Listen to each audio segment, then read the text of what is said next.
أعوذ بالله من الشيطان الرجيم بسم الله الرحمن الرحيم رب اشرح لي صدري ويسر لي أمري واحلل عقدة من لساني يفقهوا قولي ربي زدني علما ربي زدني علما ربي زدني علما الحمد لله نحمده ونستعينه ونعوذ بالله من شرور أنفسنا ومن سيئات أعمالنا من يهده الله فلا مضل له ومن يضلل فلا هادي له الله ربي لا أشرك به شيئا اللهم لا سهل إلا ما جعلته سهلا وأنت تجعل الحزن سهلا إذا شئت وتوكل على العزيز الرحيم الذي يراك حين تقوم وتقلبك في الساجدين إنه هو السميع العليم وأفوض أمري إلى الله إن الله بصير بالعباد الحمد لله الذي بنعمته تتم الصالحات الحمد لله على كل حال اللهم ثبتنا عند الموت بلا إله إلا الله اللهم اجعلني أحبك بقلبي كله وأرضيك بجهدي كله اللهم اهدني وسددني اللهم اهدنا وسددنا آمين اللهم آمين اللهم اغفر لي واهدني وارزقني وعافني أعوذ بالله من ضيق المقام يوم القيامة آمين اللهم آمين اللهم صل على محمد وعلى ال محمد كما صليت على ابراهيم وعلى ال ابراهيم انك حميد مجيد اللهم بارك على محمد وعلى ال محمد كما باركت على ابراهيم وعلى ال ابراهيم انك حميد مجيد ربي اجعلني مقيم الصلاة ومن ذريتي ربنا تقبل دعاء ربنا اغفر لي ولوالدي وللمؤمنين يوم يقوم الحساب آمين اللهم آمين رب اشرح لي صدري ويسر لي أمري واحلل عقدة من لساني يفقه قولي ربي زدني علما ربي زدني علما ربي زدني علما اللهم فقهنا في الدين اللهم فقهنا في الدين اللهم فقهنا في الدين اللهم إني أسألك علما نافعا وعملا متقبلا ورزقا طيبا اللهم انفعنا بما علمتنا وعلمنا ما ينفعنا وزدنا علما ينفع ومن قلب لا يخشع ومن نفس لا تشبع ومن دعوة لا يستجاب لها إني رشدي وعزني من شر نفسي نية تعلما تعليما لله تعالى آمين اللهم آمين السلام عليكم ورحمة الله وبركاته انشاءاللہ تعالیٰ علی نام آیا نمبر 19 انشاءاللہ تعالیٰ اپنا پوائنٹ کہ ہم نے لاسٹ ویک کیا سیکھا تھا 19 آج سٹارٹ کریں گے 19 ہم لوگوں نے 11 سے 18 تک پڑھا تھا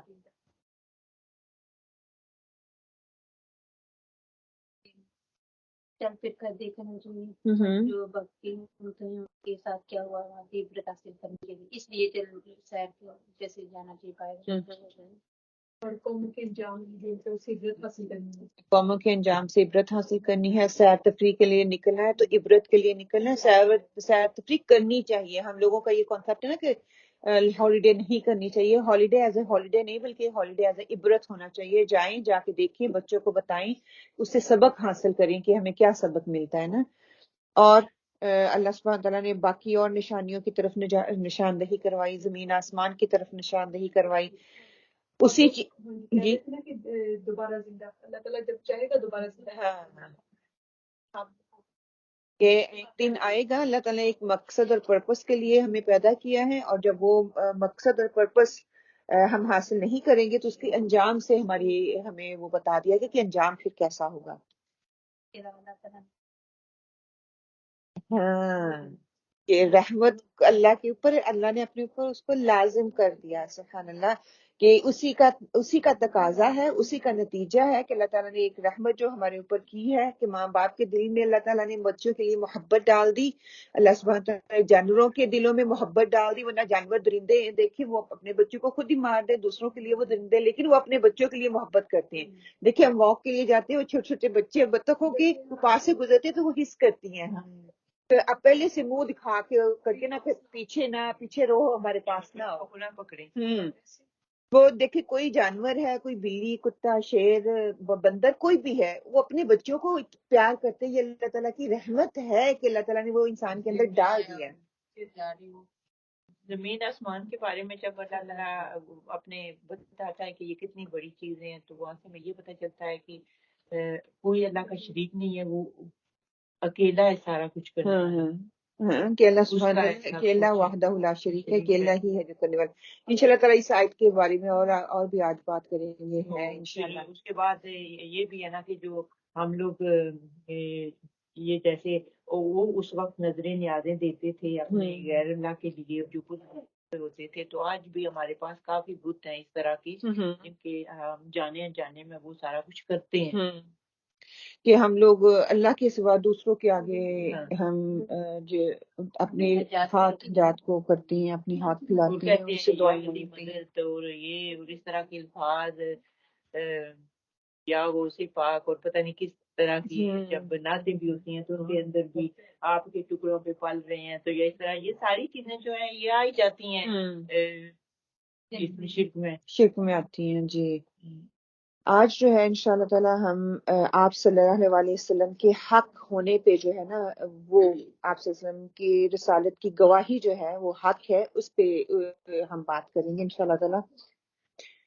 قل کہہ دیجئے، ایو کون، شیئن سی چیز، اکبرو سب سے زیادہ بڑی ہے، شہادتن شہادت میں، قل اللہ کہہ دیجئے کہ اللہ، شہیدن گواہ ہے، بینی میرے درمیان، و بینکم اور تمہارے درمیان، و اوحی اور وحی کیا گیا، الیہ میری طرف، ھذا القرآن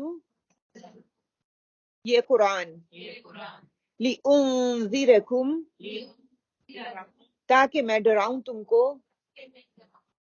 بِہ ساتھ اس کے، وَمَن بَلَغ اور جس کو پہنچے، أَئِنَّکُم کیا تحقیق تم، لَتَشْہَدُونَ البتہ تم گواہی دیتے ہو، ان بے شک، مع اللہ ساتھ اللہ کے، آلہتن کچھ الہ، اخری دوسرے، قل کہہ دیجئے، لا اشہد نہیں میں گواہی دیتا، کہہ دیجئے، قل کہہ دیجئے، انما بے شک، ہوا وہ، الہ الہ ہے، واحد ایک ہی، واننی اور بے شک میں، بریء بریء ذمہ ہوں، مما اس سے جو، تشرکون تم شریک ٹھہراتے ہو۔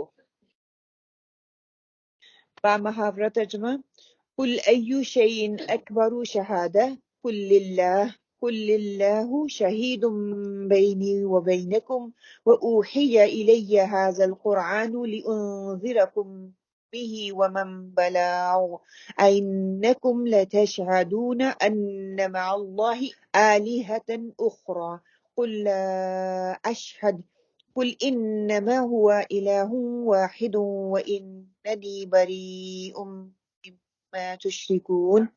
آپ کہہ دیجئے کہ سب سے بڑی چیز گواہی دینے کے لیے کون ہے؟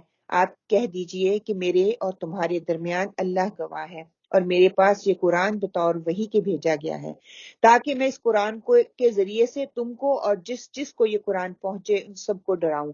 کیا تم سچ مچ یہی گواہی دو گے؟ اللہ تعالیٰ کے ساتھ کچھ اور معبود بھی ہیں۔ آپ کہہ دیجئے کہ میں تو گواہی نہیں دیتا۔ آپ فرما دیجئے کہ بس وہ تو ایک ہی معبود ہے، اور بے شک میں تمہارے شرک سے بیزار ہوں۔ اب یہاں پہ آپ صلی اللہ علیہ وسلم کی گواہی دی جا رہی ہے، آپ صلی اللہ علیہ وسلم کے آنے کا مقصد بتایا جا رہا ہے انشاءاللہ تعالیٰ، وہ ہم دیکھتے ہیں، اور جو آپ صلی اللہ علیہ وسلم کا مقصد ہے وہی میرا اور آپ کا بھی مقصد ہے۔ تو ہمیں اس آیت جو ہے وہ کافی بڑی ہے، لیکن انشاءاللہ تعالیٰ ہم کوشش کرتے ہیں اللہ سبحانہ تعالیٰ جو پیغام اس میں ہمیں دینا چاہ رہے ہیں ہم اس کو تھوڑا سمجھ سکیں۔ قل کہہ دیجئے، آپ صلی اللہ علیہ وسلم سے کہا جا رہا ہے، ایو شیئن اکبر شہادہ، سب سے بڑی گواہی کس کی ہو سکتی ہے؟ کہ سب سے بڑی گواہی اللہ سبحانہ و تعالیٰ کی ہو سکتی ہے۔ تو اب اللہ سبحانہ تعالیٰ آپ صلی اللہ علیہ وسلم کو تسلی دیتے ہیں کہ آپ ان کو بتا دیجئے کہ اللہ کے علاوہ اور سب سے بڑی گواہی کیا ہو سکتی ہے، کیونکہ وہ کہہ رہے تھے قریش مکہ جو تھے کہ آپ صلی اللہ علیہ وسلم سے کہتے تھے کہ آپ کی جو رسالت ہے اس کے لیے آپ حق پہ ہیں، اس کے لیے آپ مجھے ہمیں سپورٹر دیں، کوئی گواہی دیں، کوئی جو آپ کو بتائے کہ واقعی آپ جو ہے اللہ کی طرف سے وہی لے کے آتے ہیں، اللہ کی طرف سے آپ کو نبی بنا کے بھیجا گیا ہے۔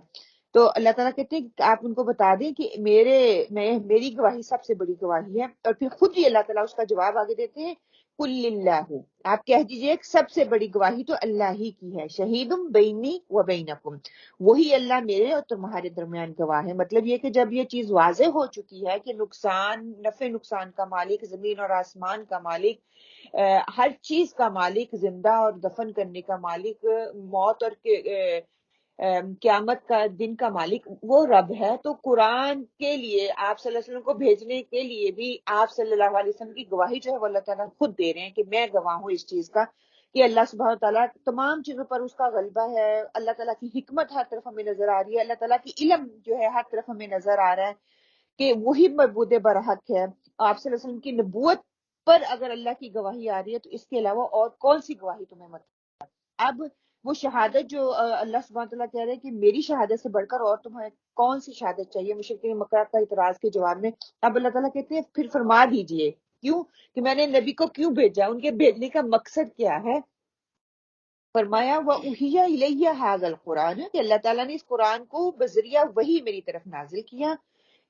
وہی کہتے ہیں کہ خفیہ اشارہ کرنا، یا پھر آپ کہہ لیں اصطلاحی معنی میں اگر دیکھا جائے کہ اللہ سبحانہ تعالیٰ چنے ہوئے بندوں کو فرشتوں کے ذریعے جو پیغام براہ راست یا وہی خفیہ طریقے سے جو پہنچاتا ہے اس کے لیے لفظ جو ہے وہی استعمال ہوتا ہے کہ آپ صلی اللہ علیہ وسلم کی نبوت، آپ صلی اللہ علیہ وسلم کی رسالت کا سب سے بڑا گواہ اللہ سبحانہ تعالیٰ ہے، اور قرآن اس کے بعد قرآن سب سے بڑا گواہ ہے۔ کیسے کہ آپ صلی اللہ علیہ وسلم امی تھے، پڑھنا لکھنا نہیں جانتے تھے، اور جو اتنا بلیغ قرآن کے الفاظ تھے، اتنی بلیغ زبان ہے، وہ بول رہی ہے، ایک بچہ آپ کے سامنے بول ہی نہیں رہا، اس کو پتہ ہی نہیں کیسے بولنا ہے، اس کو کوئی علم ہی نہیں ہے، اور اچانک سے بولنا شروع کر دے تو کس چیز کی یہ نشانی؟ یہ معجزہ ہی ہے نا۔ اور ان کو اس چیز کا پتہ تھا۔ تو وہی کے دو طریقے ہیں، ایک دل میں ڈال دیا جانا، الہام کر دینا، ایک وہی فرشتے کے ذریعے آپ صلی اللہ علیہ وسلم کے رسولوں تک پہنچا دیا جانا کہ جس کو اللہ تعالیٰ نے خاص چن لیا ہے اور وہ انہوں نے اللہ کا پیغام دوسروں تک پہنچانا ہے، انڈائریکٹ یہ۔ اور یہاں پہ جو اللہ سبحانہ تعالیٰ لفظ استعمال کر رہے ہیں کہ اللہ تعالیٰ نے آپ صلی اللہ علیہ وسلم کے حق میں خود گواہی دی، اس کے بعد پھر کہہ دیا کہ یہ قرآن اس چیز کے حق میں گواہی ہے، پھر آپ صلی اللہ علیہ وسلم کی اپنی شخصیت خود آپ میں ایک گواہی تھی۔ اللہ تعالیٰ نے ان کو جو معجزے دیے تھے بچپن سے لے کر آخر تک، وہ ایک مکمل گواہی تھی ہر بندے کے لیے اس وقت جو ان کے اندر موجود تھے۔ پھر آپ صلی اللہ علیہ وسلم کی کامیابیاں وہ غیر معمولی نہیں تھی، عام نہیں تھی، وہ غیر معمولی کامیابیاں تھیں، وہ آپ کے لیے ان کے لیے انف گواہی تھی۔ پھر آپ صلی اللہ علیہ وسلم اخلاق کی اعتبار سے دیکھا جائے تو خود ایک مکمل پیکج تھے کہ جو اللہ تعالیٰ الفاظ کہہ رہے تھے آپ اس کے بالکل ایز اٹ از اس کو کر کے وہ دکھاتے تھے۔ اور پھر قرآن کا پڑھنا، پڑھ کے سنانا اور وہ پیغام ان کو دینا، اور وہ خود ان کا اعتراف بھی کرنا، وہ ظاہر تو نہیں کر رہے تھے لیکن اعتراف تو کرتے تھے واقعی یہ کلام جو ہے انسان کا کلام نہیں ہے۔ تب اسی چیز کی تصدیق کی جا رہی ہے کہ میں نے رسول کو بھیجا، ان کو رسالت دے کے بھیجا، کیوں بھیجا، اس کا مقصد کیا تھا، لِأُنذِرَكُمْ بِهِ، تاکہ وہ اس کے ذریعے تمہیں ڈرائیں۔ اس وقت یہ قرآن جو ہے سرزمین عرب پہ نازل ہو رہا تھا، مکہ کے شہر میں نازل ہو رہا تھا، اولین مخاطب تو وہی تھے، قریش مکہ اس وقت اولین مخاطب تھے، اس کے بعد میں اور آپ ہیں۔ قرآن جو ہے نازل ہو رہا ہے، کس لیے نازل کرنا، اس کا مقصد بتایا جا رہا ہے کہ قرآن کا مقصد کیا ہے، انذار کرنا، ڈرانا، دوسروں کو ڈرایا جائے۔ سورہ یوسف میں اللہ تعالیٰ فرماتے ہیں اِنَّا أَنزَلْنَاهُ قُرْآنًا عَرَبِيًّا لَعَلَّكُمْ تَعْقِلُونَ، ہم نے قرآن پاک کو عربی زبان میں نازل کیا کہ تم عرب لوگ اس کو سمجھ سکو۔ ان کی زبان تھی، مادری زبان کو کیسے نہیں، اگر کوئی عربی میں اردو میں ہمارے اوپر کوئی کرے، آپ کی بھی جو مدر لینگویج ہے آپ کو سمجھ آتی ہے، ہاں آپ کو ڈیپلی نہیں آئے گی لیکن سمجھ آ رہی ہے دوسرا بندہ بات کیا کر رہا ہے، اور وہ دل اندر تک بات اترتی ہے۔ تو قرآن کو نازل کرنے کا مقصد بھی یہی تھا کہ ان کی زبان، مادری زبان عربی ہے، تاکہ وہ سمجھ سکے، اور وہ سمجھ بھی رہے تھے۔ پھر آپ صلی اللہ علیہ وسلم کو یہ حکم ہوا وَأَنذِرْ عَشِيرَتَكَ الْأَقْرَبِينَ، سورہ شورى میں آتا ہے کہ آپ اپنے بھائی بندوں کو خبردار کریں۔ آپ صلی اللہ علیہ وسلم سے یہ بھی کہلوایا گیا کہ قرآن پاک میری طرف سے اس لیے وحی کیا گیا تاکہ تم کو برے انجام سے خبردار کر دوں۔ تو قرآن مجید اللہ تعالیٰ نے اس لیے اتارا ہے کہ وہ انذار کیوں کرے، قرآن کیوں انذار کرتا ہے کہ ہمیں برے انجام سے بچا سکے، دنیا میں بھی اور آخرت میں بھی۔ اللہ کی وحی پر ایمان نہیں لاؤ گے تو پھر اس کی گرفت میں آ جاؤ گے، اس کی پکڑ میں آ جاؤ گے۔ پہلے وہ بتا دیا، جو نہیں مانے گا تو گرفت کیسی آتی ہے، کتنی سخت آتی ہے۔ طاقت کے باوجود، زور کے باوجود، علم اور دولت اور ترقی کے باوجود اللہ تعالیٰ تہس نہس کر کے رکھ دیتا ہے جو اللہ تعالیٰ کے پیغام کو نہیں لیتا۔ پھر انذار اور تبشیر جو ہے، کہتے ہیں کہ ہر نبی یا رسول اللہ سبحانہ وتعالیٰ نے جن کا مقصد بعثت تھا، مقصد دوسروں کو اللہ تعالیٰ کا پیغام پہنچانا تھا، اس کے لیے لفظ جو ہے نا وہ ترغیب اور ترغیب بھی آتا ہے، اور مطلب کہ برائیوں سے ڈرانا اور نیکیوں کی طرف ترغیب دلانا، اس کے لیے تبشیر لفظ بھی استعمال ہوتا ہے۔ قرآن پاک میں ہم پڑھتے ہیں، قرآن پاک میں ایک جگہ پہ آتا ہے نا، اللہ تعالیٰ نے فرمایا رسولا مبشرا ونذیرا، سورہ النساء میں، کہ ہم نے بشارت اور سنانے والے اور ڈرانے والے رسول مبعوث فرمائے۔ جو شخص اس پر اسلام لے آتا ہے، اس کو قبول کر لیتا ہے، نیکی کا راستہ پکڑ لیتا ہے، اس کے لیے بشارت ہے، اور جو انکار کرتا ہے تو اس کے لیے کیا ہے، اللہ تعالیٰ نے جہنم کی وعید سنائی ہے۔ سورہ یونس میں اللہ تعالیٰ فرماتے ہیں بِأَنَّ لَهُمْ قَدَمَ صِدْقٍ عِندَ رَبِّهِمْ، کہ ان کے لیے اپنے رب کے ہاں رب کو انہوں نے سچا پایا، یعنی کہ فلاح اور کامیابی ان کو مل گئی۔ تبشیر جو ان کو دیا گیا، جو ڈرایا گیا تھا، وہ انہوں نے اس سے فائدہ اٹھا لیا۔ سورہ مدثر میں اللہ تعالیٰ نے کیا آپ صلی اللہ علیہ وسلم کو حکم دیا، یا ایھا المدثر قم فانذر، وہاں پہ بھی یہی نا یہ لفظ آیا کہ اے چادر اوڑھنے والے اٹھ کھڑے ہو اور ان کو ڈراؤ۔ اس سے ڈراؤ کہ آپ صلی اللہ علیہ وسلم کی فرائض منصبی میں یہ داخل تھا، ان کا فرض تھا کہ جو حکم ان کو دیا جا رہا ہے، جو بتایا جا رہا ہے، وہ دوسروں تک پہنچا دیں۔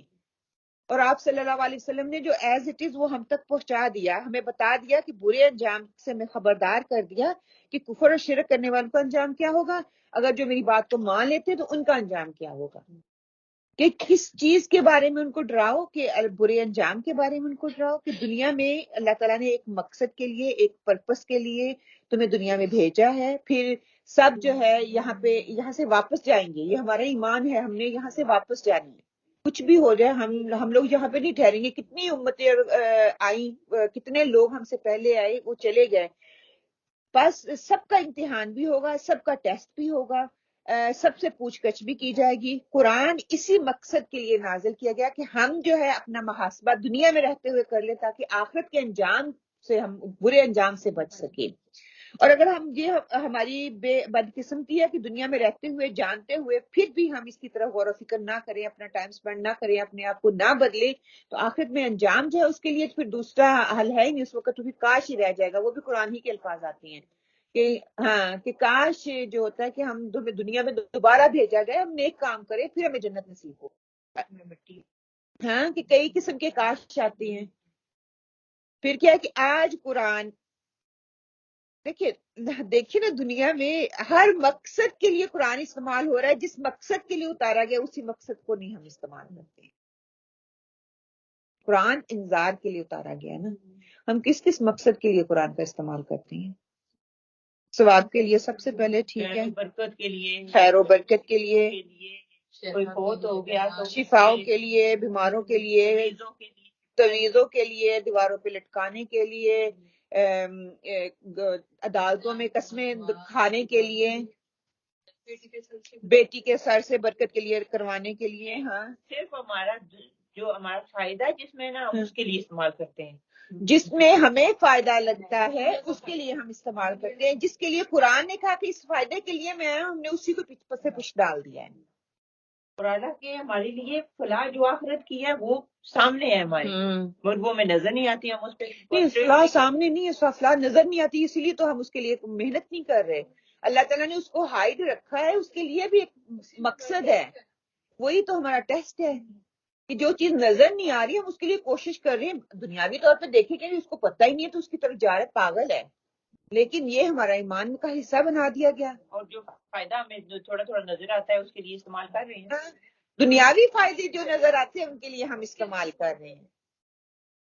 اللہ تعالیٰ کے یہ ڈرانے کے لیے. پھر آپ صلی اللہ علیہ وسلم سے کہہ دیا گیا کہ آپ کو پتہ چل گیا ہے کم اہلکنا من قبلہم من قرن، تم سے پہلے کتنی قومیں آئیں، ان کو اللہ تعالیٰ نے ہلاک کر دیا، دنیا ہستی سے ختم کر دیا. انہوں نے اپنے مقصد کو پورا نہیں کیا. اگر آپ بھی تم نہیں کرو گے، اللہ آپ صلی اللہ علیہ وسلم کہا اگر ان کو خبردار کر دو یہ پھر بھی نہیں مانیں گے، تمہارا کام ہے پہنچا دینا، تم وہ کام کر رہے ہو. پھر ومن بلاغ، کہ ان لوگوں کو بھی خبردار کرے جن تک یہ قرآن پہنچے. گویا کہ آپ صلی اللہ علیہ وسلم کی نبوت کے فرائض میں داخل تھا کہ قرآن پاک کا پیغام دنیا میں جہاں کہیں بھی ممکن ہو وہاں تک پہنچایا جائے. ایک انسان کے لیے نہیں، ایک امت کے لیے نہیں، پوری انسانیت، رحمت للعالمین کہا گیا آپ صلی اللہ علیہ وسلم کہ آپ صلی اللہ علیہ وسلم رحمت للعالمین ہے. اور آپ صلی اللہ علیہ وسلم کی نبوت اور رسالت یہ ان کے فرائض میں تھا کہ دوسروں تک پہنچانا، دوسروں کو ڈرانا. ربی بن انس رضی اللہ تعالیٰ کہتے ہیں کہ اب جس کے پاس یہ قرآن پہنچ جائے، میرے اور آپ کے ہاتھوں میں قرآن ہے، میرے اور سامنے قرآن ہے، ہم قرآن پڑھ رہے ہیں، تو یہ حدیث جو ہے نا میرے اور آپ کے اوپر لاگو ہوتی ہے کہ جس کے پاس بھی قرآن پہنچ جائے اگر وہ سچا پیروکار رسول ہے تو اس کی ذمہ داری ہے کہ وہ بھی لوگوں کو اللہ کی طرف اس طرح بلائے جس طرح کہ رسول صلی اللہ علیہ وسلم نے لوگوں کو بلایا. اپنی دن رات ایک کر دے، راتوں کی نیندیں اٹھ جانی چاہیے. اور ہم آرام سے سو رہے ہیں، 8-8 گھنٹے سو کے بھی نیندیں پوری نہیں ہو رہی، بے فکری میں سو رہے ہیں. آپ صلی اللہ علیہ وسلم پہ اللہ کا کلام نازل ہو رہا تھا تو آپ صلی اللہ علیہ وسلم کی فکر سے بال سفید ہو گئے تھے. اور حضرت فاطمہ رضی اللہ تعالیٰ کے آتے ہیں نا کہ بابا آپ کے بال آپ ایج سے پہلے بوڑھے لگنے لگے، تو آپ صلی اللہ علیہ وسلم کیا کہتے ہیں کہ سورہ ہود جیسی صورتوں نے جو ہے مجھے بوڑھا کر دیا ہے، کہ وہ اس میں احکامات ہیں، ذمہ داریاں ہیں، اگر ہم نہیں نبھائیں گے تو اللہ تعالیٰ پوچھیں گے اس کے بارے میں ہم سے. جس طرح کہ آپ صلی اللہ علیہ وسلم نے لوگوں کو بلایا اسی طرح ہمیں بھی بلانا ہے، اور جس طرح انہوں نے لوگوں کو اس کتاب کے پیغام سے ڈرایا ہمیں بھی اسی طرح لوگوں کو اس کتاب کے پیغام سے ڈرانا ہے. یعنی خود پڑھ لیا، اللہ خیر صلی اللہ، بچوں کو پڑھا دیا، بچوں کو سمجھا دیا، دوسری میری ذمہ داری نہیں، دوسرے کی ذمہ داری. اگر آپ کریں گے سارے، ہم جتنے ادھر لوگ بیٹھے ہوئے ہیں ہم یہ کہیں میں اور میرے بچے میں نے پڑھ لیا بس میرے لیے کافی ہے. کل بھی ہم نے پڑھا تھا نا، میرے لیے پڑھ لینا کافی نہیں ہے، وہ بھی مجھے لے ڈوبے گا جب تک کہ دوسروں کی اصلاح نہیں کروں گی. میرا گھر صاف ستھرا ہے، ٹھیک ہے، اصلاح ہو رہی ہے، باہر گندگی ہے تو بچوں پہ وہ کچڑ اچھلے گا، بچے اس سے متاثر ہوں گے. آج یہی ہو رہا ہے نا، ہم اپنے اپنے گھروں میں لے کے بلی کی بچوں کی طرح بیٹھ گئے ہیں. نعوذ باللہ، لفظ تھوڑا سخت ہے لیکن باہر کا ماحول ان پہ زیادہ امپیکٹ کر رہا ہے کہ وہ کہہ رہے ہیں ہمیں قید سے نکالو، ہمیں باہر کرو، اور وہ زیادہ جلدی سے وہ اثرات جو ہے وہ لے رہی ہیں. کہ جیسے اگر ریت کا ٹیلا ہے تو آپ اس کے اندر اپنے سر دھو گے تو کیا آپ کی آنکھوں میں ریت نہیں جائے گی؟ جائے گی. کہ ہم جو ہے ہم لوگوں نے کہہ دیا کہ بس یہ 1-2 لوگوں کا کام ہے، ہم بس جائیں گے، پڑھیں گے، تھوڑی دیر بیٹھیں گے، ہمارا فرض ادا ہو گیا. ہاں وہ ایک فرض ہے قرآن کا کہ قرآن کو پڑھنا سمجھنا، وہ تو فرض کا درجہ ہے ہی. باقی 5 فرائض کہاں جاتے ہیں جو ذمہ داری اللہ تعالیٰ نے دے کے بھیجا ہے؟ پھر آپ صلی اللہ علیہ وسلم تبلیغ، جہاں پہ فریضہ تبلیغ کے بارے میں بات کی جا رہی ہے، بلاغ پہنچا دو کہ دین تبلیغ کا کام آپ صلی اللہ علیہ وسلم نے اپنی قوم سے کیا، پھر آپ صلی اللہ علیہ وسلم کے بعد صحابہ کرام نے کیا، صحابہ کرام کے بعد تابعین نے کیا، پھر تبع تابعین نے کیا، پھر اس کے بعد جتنے بھی لوگ مسلمان ہوئے، مطلب کہ جو کہ دین کے راستے میں جنہوں نے اپنا آپ کھپا دیا، اپنی زندگیاں کھپا دی، محدثین لوگ، ان لوگوں نے دین کی خدمت کی. اب یہ سلسلہ چلتا چلتا ہم تک پہنچا ہے. اب امت مسلمہ کی ذمہ داری ہے اس پیغام کو دوسروں تک پہنچائے. پہلے تو اپنے گھر کو صاف کرنا ہے، اپنے بچوں تک یہ پیغام پہنچانا ہے، جس طرح کہ آپ صلی اللہ علیہ وسلم کی یہی ترتیب ہے نا، آپ صلی اللہ علیہ وسلم کو بھی یہی کہا گیا، گھر سے شروع کرو، گھر کے بعد پھر آہستہ آہستہ دائرہ کار اپنا بڑھاؤ، گھر تک کی محدود نہ رہو. اور پھر جب یہ دائرہ کار بڑھے گا اس کے بعد کیا ہوگا، دائرہ کار بڑھنے کے بعد مشکلات کا سامنا آپ کو کرنا پڑے گا. یہ ہو ہی نہیں سکتا مشکلات سے گھبرا کے اندر نہیں بیٹھ جانا، بلکہ آپ کو وہ مشکلات اور نکھار کے دوسروں کے سامنے لے کے آتا ہے کہ ہاں یہ ذمہ داری ہے، میں اس چیز کو سمجھ گیا ہوں. میں نے اب ضرورتیں آئیں گی. دیکھیے ہم عورتیں ہیں نا، ہمارے لیے کچھ کرائٹیریا تھوڑا محدود ہے. الحمدللہ عورتیں، اللہ تعالیٰ نے عورت ہونے کے ناطے ہمارے اوپر ذمہ داریاں بھی ڈالی ہیں، لیکن اس ذمہ داری کو مت بھولیے کہ یہ ذمہ داری مردوں کی نہیں ہے، عورتوں کی بھی اتنی ہی ہے. پھر کہہ دیا گیا کہ آپ صلی اللہ تعالیٰ فرماتے ہیں کہ وَكَذَلِكَ جَعَلْنَاكُمْ أُمَّةً وَسَطًا لِتَكُونُوا، کہ ہم نے تمہیں امت وسط جن کی افضل ترین امت پہل بنایا، لِتَكُونُوا شُهَدَاءَ عَلَى النَّاسِ، تاکہ تم لوگوں پر گواہ بن جاؤ کہ ہم اللہ تعالیٰ کے احکام ان تک پہنچانے والے ہیں. اور اس پہ پھر مفسرین کی بہت بڑی ڈیبیٹ چلتی ہے کہ کس طرح کا پیغام پہنچانا ہے، کیسا ہے. کچھ تو بہت سخت ہے، کچھ تھوڑے لینینٹ ہیں. چلو ہم سخت نہیں بنتے، ہم تھوڑے لینینٹ ہو جاتے ہیں، اپنے دائرہ کار کو تھوڑا بڑھائیں. زندگی کا ہمیں پتہ ہے ایک سیکنڈ ہے کہ نہیں ہے. وہی نا، ہم کہتے ہیں کہ نہیں ہمارے لیے سبحان اللہ کے یہاں آنا کرنا.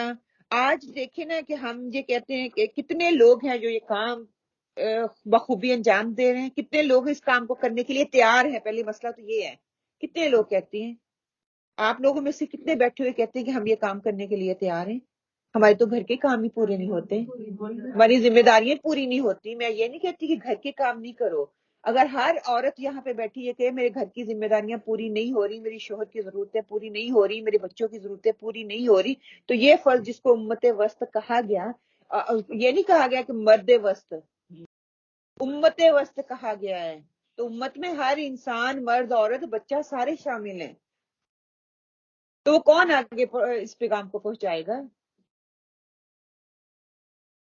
کمائی کا ذریعہ بنا لیا قرآن پاک کو بھی. جب ان کے اپنے دیکھے نا کردار، تو وہ قرآن سے بالکل میل نہیں کھاتے ہیں جو قرآن پڑھانے والے ہیں. پھر وہ کیا بھی اثر نہیں کر رہا، بھی تو اثر نہیں نہ کر رہا. لیکن ہم تیار نہیں ہیں. جب ہم اٹھیں گے، ہم یہ پیغام دوسروں تک پہنچائیں گے، دوسروں کو سنائیں گے، دوسروں کو ڈرائیں گے. آپ سے کیا کہا، اے چادر اوڑھ کر اوڑھنے بچھونے والے اٹھ، اور لوگوں کو بھی اٹھا، انذار تبشیر ترہیب کروا، ان کو ڈراؤ، ان کو اس کی طرف شوق دلاؤ کہ اپنی دنیا میں رہتے ہوئے اپنی آخرت کو سنوار لو. تو وہ پیغام جو آپ صلی اللہ علیہ وسلم اس وقت پہنچا رہے تھے، وہ میں نے اور آپ نے بھی لوگوں تک یہ خبر پہنچانی ہے، یہ پیغام پہنچانا. اور ہمارا کام پہنچا دینا، لوگوں کے دلوں کو بدلنا تو اللہ کا کام ہے. لیکن انفارچونیٹلی ہم بتانے والا کام بھی نہیں کرتے، کہتے دوسرے ہی کر لیں.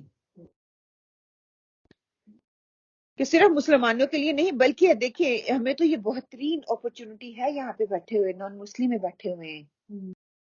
پاکستان میں کہیں کہاں ہے ادھر نان مسلم، وہاں تو مسلمان کو دینے کے لیے تیار نہیں ہے. تو یہاں پہ نان مسلم میں دعویٰ آپ صلی اللہ علیہ وسلم کا وہی حالات ہے نا، آپ صلی اللہ علیہ وسلم والے حالات کہ نان مسلم میں بیٹھے ہوئے ہیں.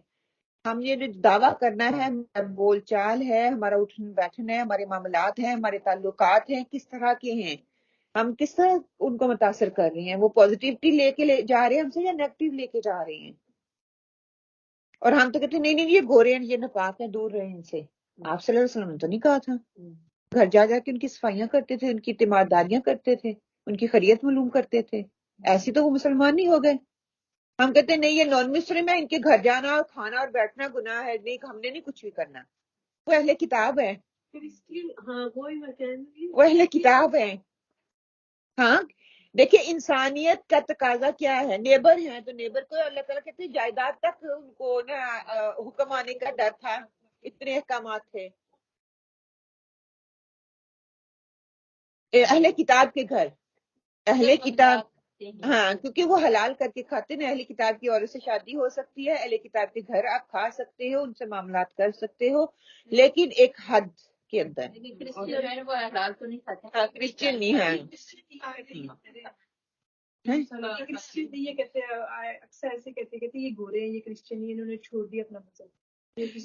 دہریے جن کو بولتے ہیں نا کہ مطلب وہ ہمیں جہاں پہچانا یہ بڑا مشکل ہے نا. ہمارے والے حساب ہے بڑا مشکل ہے کہ یہ مسلمان ہے بھی کہ نہیں. وہی حساب ان کا ہے کہ کون سا کرسچین ہے کون سا نہیں ہے. وہ بھی اپنے دین کو چھوڑتے جا رہی ہیں نا.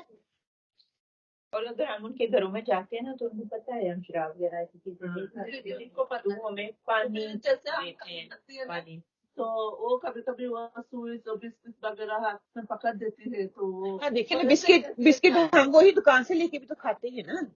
اس میں کوئی حلال اور حرام والی تو چیز نہیں ہے، اس میں لینے میں کوئی قباحت نہیں، نہ کھائیں آپ وہاں پہ لے لیں، ٹھیک ہے جزاک اللہ خیر، باہر جا کے کسی اور کو گفٹ کر دیں، مطلب کہ اللہ تعالیٰ نے کیا کہتے ہیں اس کو رزق ہے نا وہ۔ لیکن یہاں پہ بات یہ ہو رہی ہے کھانا بیٹھنا کرنا، یہ دوسری طرف ڈیبیٹ چلی جاتی ہے۔ فرض جو ہے نا، اگر میرا اٹھنا بیٹھنا ان کے ساتھ ہے، میں کام کر رہی ہوں تو کتنا میں تبلیغ کر رہی ہوں، کتنا ان سے پوچھ رہی ہوں، کتنے میرے مکالمے ہوتے ہیں، کتنی میں ان کے ساتھ وقت سرو کرتی ہوں اور بتاتی ہوں تمہارا دن یہ، ہمارا دن یہ، تمہاری کتاب یہ تھی، ہم اس کو بھی مانتے ہیں، ہم یہ بھی کرتے ہیں، اس کو بھی ذرا پڑھ کے دیکھو۔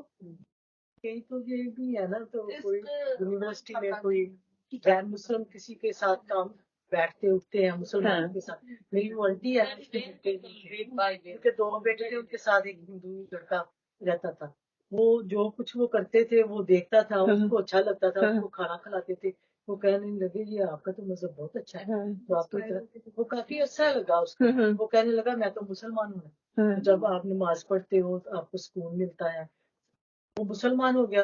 ظاہر ہے کہ وہ ماں باپ مسلمان نہیں تھے، انہوں نے اس کو باہر نکال دیا، وہ بہت مشکل آتی ہے۔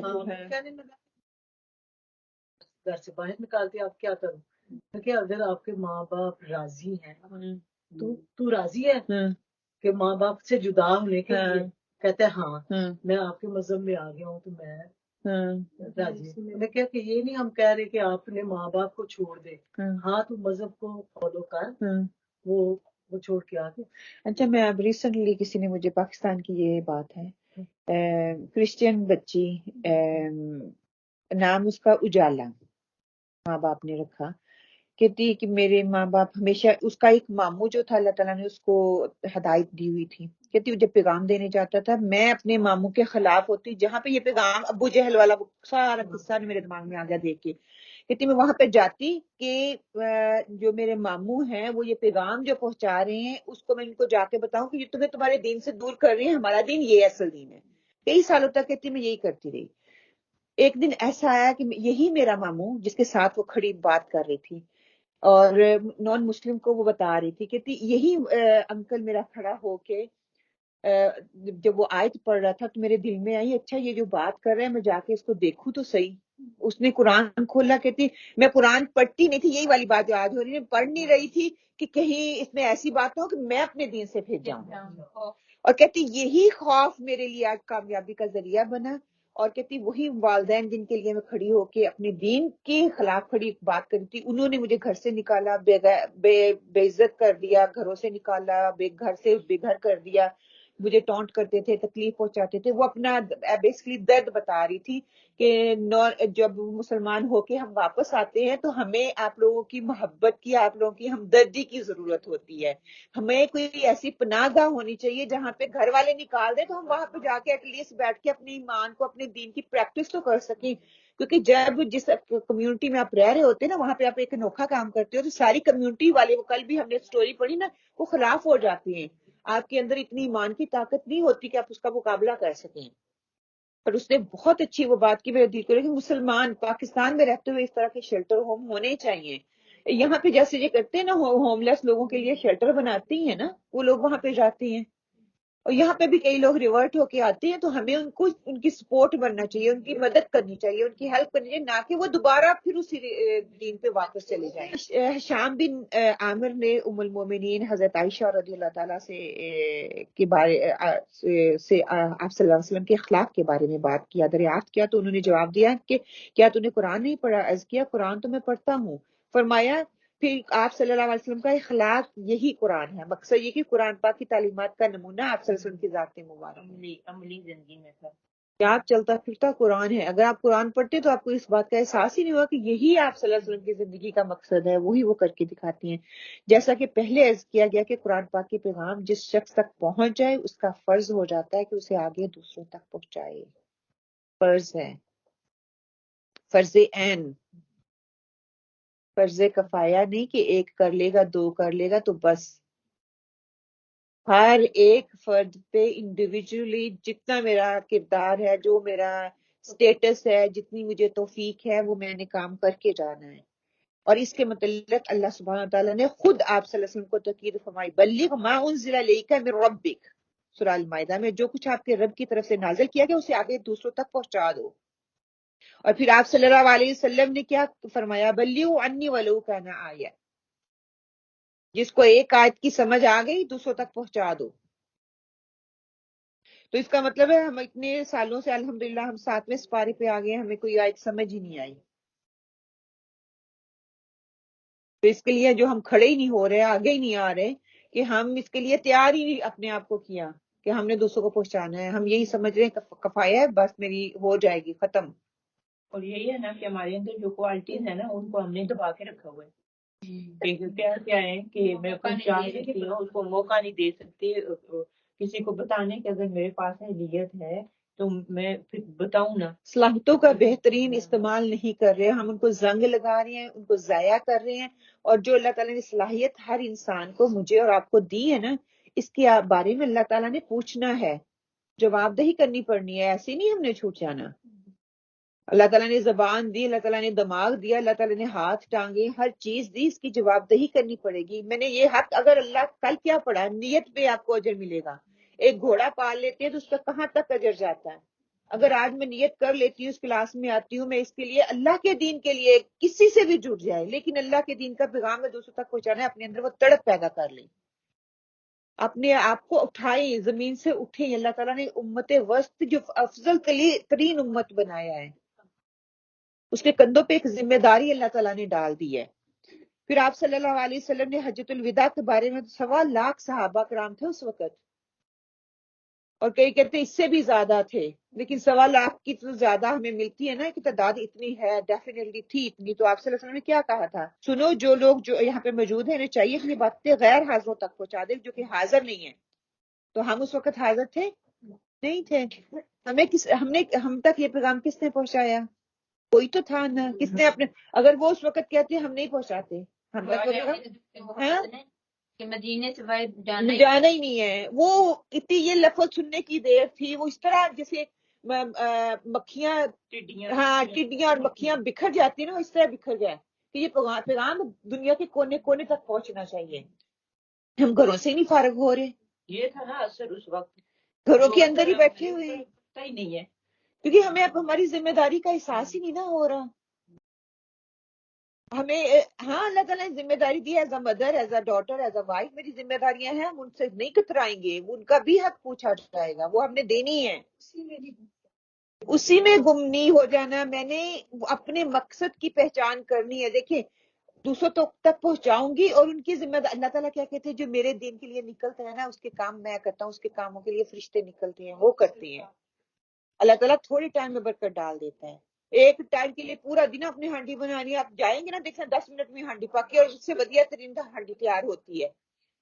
یہ آزما کے دیکھ لیں، میں اپنا یہ زمودہ چیزیں آپ کو بتا رہی ہوں، بلیو می، واقعی پھر اللہ کے کام کے لیے نکلتے ہیں، آپ اپنے آپ کو سرو کرتے ہیں، آپ کا ایک ایک لمحہ دیکھیں، امام نبوی پڑھنا شروع کیا انہوں نے، ہر چیز اللہ کے دین کے لیے چھوڑ دی، تو اللہ تعالیٰ نے ان کی وہ اخلاص کو کتنا قبول کیا نا۔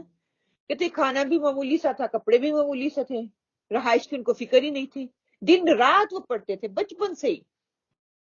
اس نے ان کے دل میں ڈال دی، ان کے دل کے اندر تڑپ تھی، تو ان کو یہ مقام ملا نا۔ سو کے بس کھا کے پی کے عیاشیاں کر کے تو پھر تو یہ مقام نہیں ملتے۔ اگر ہم چاہتے ہیں کہ اللہ کی ہاں ہم سرخرو ہوں، آپ صلی اللہ علیہ وسلم کو ہم کہتے ہیں کہ ہمارے نبی ہیں، آخری محمد صلی اللہ علیہ وسلم ہیں، ہماری شفاعت کریں گے، ہمیں حوض کوثر کا بھی بہت مان ہے کہ ہمیں وہ ملے گا، ہمیں یہ بھی ہوگا کہ وہ ہمارے لیے شفاعت بھی کریں گے، اس کے لیے کام بھی کرنے پڑیں گے، اس کے لیے محنت بھی کرنی پڑے گی، اس کے لیے ویسی ہی تڑپ بھی کھانی پڑے گی، اس کے لیے ویسی ہی دن رات ایک کرنی پڑے گی، راتوں کی نیندوں کو قربان کرنا پڑے گا، اپنے آپ کو تھکانا پڑے گا، دن کے وقت تھکنا ہے اور رات کے وقت رب کے آگے دعائیں کرنی ہیں، پھر جا کے کہیں منزل ملے گی، اتنی آسان نہیں منزل ملے گی۔ پھر ایک اور حدیث کا مفہوم آتا ہے کہ اللہ تعالیٰ کے رسول صلی اللہ علیہ وسلم نے فرمایا 3 باتیں ایسی ہیں کہ مومن کا دل کبھی اس سے حسد اور کینہ نہیں کر سکتا۔ فرمایا پہلی بات اخلاص العمل، جو خالصاً اللہ کے لیے عمل کیا جائے، اگر اخلاص میں خرابی آ گئی تو عمل برباد۔ وہ کل ہم نے کافی ڈیٹیل سے یہ بات کر چکے ہیں۔ ایک مومن کو کی ہمیشہ یہ خواہش ہوتی ہے کہ اس کی عمل کا اخلاص ضائع نہ ہو، ہر مومن اس بارے میں اپنے دل میں کبھی کھوٹ نہیں رکھے گا۔ فرمایا دوسری بات کہ ہر مومن کو دوسرے مومن کے خیر خواہی کے مطلوب ہونا، کہ دوسروں کو نصیحت کرنا. اگر اس من میں اس کے دل میں کوئی میل آ گئی تو اس کے ایمان میں خرابی آ جائے گی. گویا ہر مسلمان کے حق میں خیر خواہی ضروری ہے. حضرت جریر بن عبداللہ بجلی رضی اللہ روایت کرتے ہیں کہ وہ فرماتے ہیں کہ حضور پاک صلی اللہ علیہ وسلم مجھ سے اس بات کی بھی بیعت لی تھی کہ ہر مسلمان کی خیر خواہی کروں، کسی کو مجھ سے تکلیف نہ پہنچے. ہر مسلمان کی خیر خواہی کروں، کسی کو اس سے تکلیف نہ پہنچے. پھر فرمایا تیسری اہم بات یہ ہے کہ مسلمانوں کی جماعت کو مضبوط رکھنا، اتفاق اور اتحاد کی فضا برقرار رکھنا. مسلمان کے لیے ضروری ہے کہ وہ جو جس جماعت میں ہے اس کو الگ نہ کرے یا اس سے الگ نہ ہو، وہ علیحدہ فرقہ نہ بنائے، پھر وہ گمراہ ہو جائے گا. کیوں؟ جب وہ اجتماعیت سے جڑ جاتا ہے، علیحدہ ہوتا ہے، تو کیا اس کے لیے حدیث کا مفہوم ہے جیسے ایک بکری بھی اپنے ریوڑ سے علیحدہ ہوتی ہے تو بھیڑیا اس کو اٹیک کر دیتا ہے، ختم کر دیتا ہے. اسی طرح کہ جماعت کا مطلب ہے مل جل کے کام کو، اللہ کے دین کے کام کو لے کے آگے بڑھنا ہے. اکیلے کے لیے اپنی چھوٹی چھوٹی مسجدیں، چھوٹے چھوٹے دربار اور چھوٹی چھوٹی جماعتیں بنا کے نہیں بیٹھ جانا، بلکہ یکجان. آج مسلمانوں میں یہی کمزوری ہے. اتنے فرقے بن گئے، اتنی جماعتیں بن گئی، اور ہر جماعت یہ کہہ رہا ہے ہم ہی صحیح ہیں. اب بناتے، ہاں دیکھیے جماعتیں بنا کے بیٹھے، فوکس پوائنٹ تو ایک ہی رکھے نا، اللہ کی رضا، اللہ کی خوشنودی، دین کی تبلیغ. اس کو جو ہے نہ کریں، وہ چیز جو ہے نا دلوں میں تفرقہ لے کے آتی ہے، وہ چیز ایک دوسرے سے دور کرتی ہے. پھر یہ کہ اصل دو چیزیں یہاں پہ اور بتائی جا رہی ہیں. ایک وَهَدَيْنَاهُ النَّجْدَيْنِ کہ ہم نے انسان کو دو اونچی گھاٹیوں کی طرف اس کی رہنمائی فرمائی. اونچی گھاٹیاں کیا ہیں؟ ایک خیر اور ایک شر ہے. ایک انسان یا تو خیر کی طرف اپنی جہد لگا رہا ہے، محنت لگا رہا ہے، صلاحیتیں لگا رہا ہے، وقت لگا رہا ہے، کوششیں کر رہا ہے. ایک جو ہے شر کی طرف کر رہا ہے. اب دیکھنا میں نے یہ ہے کہ میری خیر کی طرف دوڑ چل رہی ہے یا شر کی طرف چل رہی ہے. صبح اٹھتی ہوں، صبح سے لے کے شام تک جب تک میں بیڈ میں جاتی ہوں تو میری دوڑ کس طرف چل رہی ہے، خیر کی طرف یا شر کی طرف. یہ اپنا آئینہ میں نے خود دیکھنا ہے. کہ صبح اٹھتے ہم لوگ نماز پڑھ لیتے ہیں، ہم سمجھتے ہیں کہ شاید یہی کافی ہے. دیکھیں یہ جو دوڑ ہے نا، یہ انفرادی بھی ہے، روحانی ترقی کے لیے، دونوں کے لیے ہوگی. انفرادی طور پہ جیسے ایز اے مدر میری ذمہ داریاں ہیں، ان کے لیے دوڑ لگاؤں گی، کروں گی نا، وہ فرائض ہے، فرض ہے، اللہ تعالیٰ نے رکھی ہے. پھر میری روح کہاں پہ ہے؟ تڑپ رہی ہے، اس کی پرواہ ہی نہیں ہے، وہ تڑپ تڑپ کے وہ ختم ہو جاتی ہے. اس کو چاہیے کیا کیا، اس کو کیا چاہیے کیا نہیں چاہیے. ہاں وہ چاہتی ہوں باجی کس سے اتنا کلوز ہو، جیسا وہ صحابہ تابعین جیسے کیا، کیسے اتنا کھانے کو کیا کوئی میڈیسن اس کا اللہ کو اس کا میڈیسن اللہ کے سامنے رو رو کے دعائیں کری، اللہ ہی اس کی میڈیسن دے گی، باقی تو نہیں دے گی. پھر بھی باجی ایک کوشش کر لیتے ہیں مل جل کے کہ اللہ سبحانہ تعالیٰ ہمارے لیے آسانی فرمائے. کہ وہ یہی ہے کہ راتوں کو اٹھ کے دعائیں کریں، اللہ سے اٹھ کے تہجد پڑھیں اور اللہ کے آگے گر گڑائیں، روئیں کہ اللہ تعالیٰ ہم اس لیول کے پہ پہنچ نہیں سکتے، ہمیں آپ کی قربت چاہیے. اور یقین کرے وہ رب دیتا ہے. جس کو توفیق ہو جاتی نا صبح اٹھ کے تہجد پڑھنے کی، وہ سکون اللہ تعالیٰ وہ اطمینانیت دیتا ہے.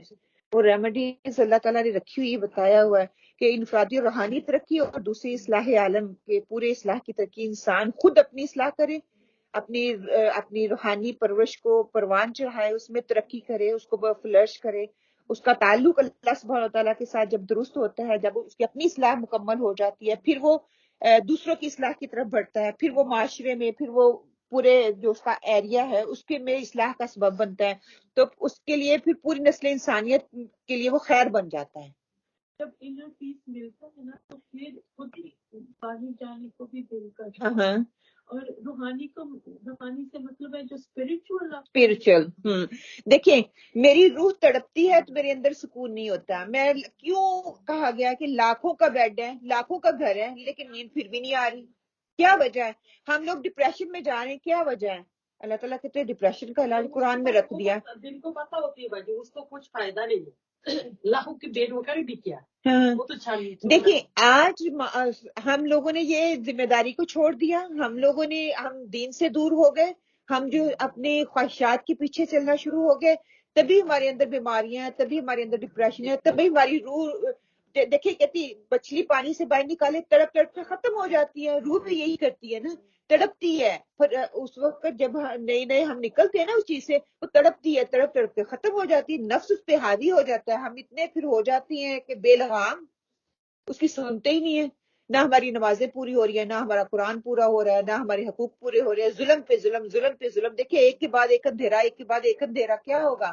آپ اندھیری کوٹری میں پھر جاؤ گے نا. روشنی کے بعد ایک کرن، پھر دوسری کرن، پھر تیسری کرن، آہستہ آہستہ آہستہ آہستہ روشنی پھیلنا شروع ہو جاتی ہے. ہاں، اندھے ہو کے چل رہے ہیں. اور یہ میں اور آپ ہم کر رہے ہیں، ہم مانیں یا نہ مانیں، ہم کر رہے ہیں. اور پھر کیا، جب ہماری روح تڑپ رہی ہوتی ہے، اس کے لیے ہم کوشش نہیں کرتے، اس کے لیے ہم محنت نہیں کرتے، اللہ سے دعائیں نہیں کرتے، تو وہ تڑپتی رہتی ہے. وہ غافل، پھر اس کو یہی کہا آج مسلمان امت جو ہے وہ غافل ہی تو ہے. پھر تبلیغ دین میں کہتے ہیں جب روح تڑپ رہی ہوگی، آپ اپنی اصلاح کرو گے، گھر والوں کی اصلاح کرو گے، تو وہ ایسے ہی قبول تو نہیں کر لیں گے. وہ رنگ برنگے آگے سے جواب دیتے ہیں. آپ کو پھر تکلیف ہوتی ہے، نماز میں بھی آنسو آ رہے ہیں، قرآن پڑھتے ہوئے آنسو نہیں کر رہے ہیں، میری بات کیوں نہیں سمجھ رہے. تو اللہ کو یہ کہ آپ کی تکلیف نظر نہیں آتی؟ آتی ہے. اور یہاں پہ آج ہم جتنے بھی بیٹھے ہوئے ہیں، سب کے دلوں میں نہیں آتا اپنے بچوں کے لیے ہم نہیں تڑپتے، ہم دعائیں نہیں کرتے. اور وہ صرف انفارچونیٹلی میرے اپنے بچوں تک ہی ہے نا. مسئلہ یہ ہے ہم دوسروں کے بچوں کے لیے نہیں کرتے، دوسروں کے بچوں کے لیے نہیں تڑپتے، دوسروں کے بچوں کے بارے میں ہم سوچ نہیں رکھتے.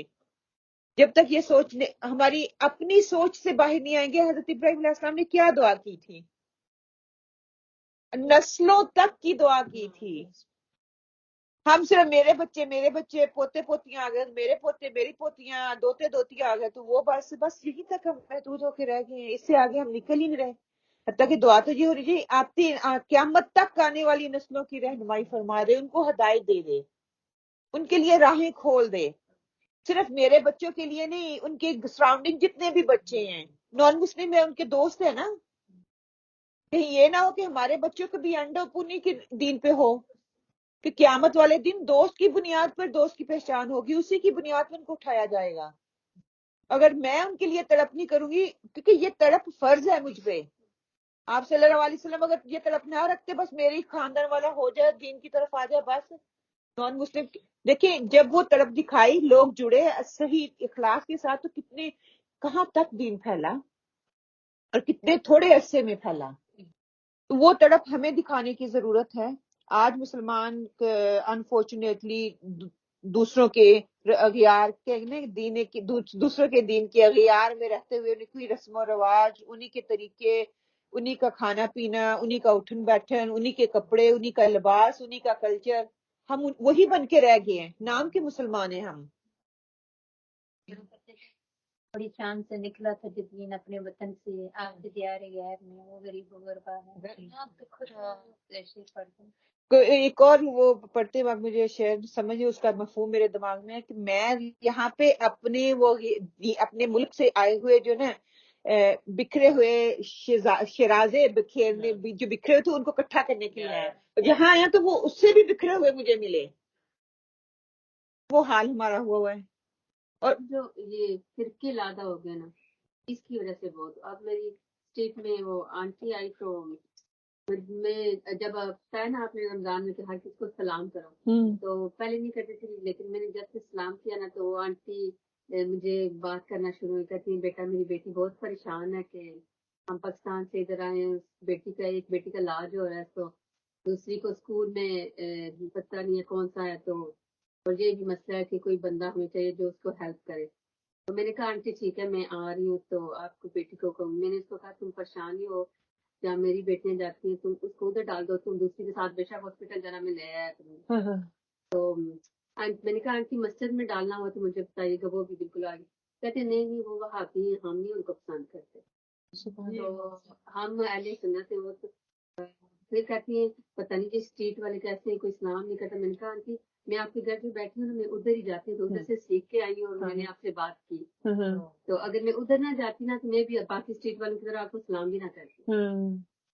تو یہ کسی کہ دن میں جو اس طرح کا جب مائنڈ ہے، پتہ نہیں وہ کیسے مائنڈ سیٹ لے کے بیٹھے ہوتے ہیں نا، وہ اسی دائرے کے گرد ہی رہتے ہیں. وہ اپنے دیکھیے دین کہتے ہیں نا، دین کا علم سیکھنا ہے تو اپنے آپ کو مارنا پڑتا ہے، اپنے آپ کو وائڈر سوچنا پڑتا ہے.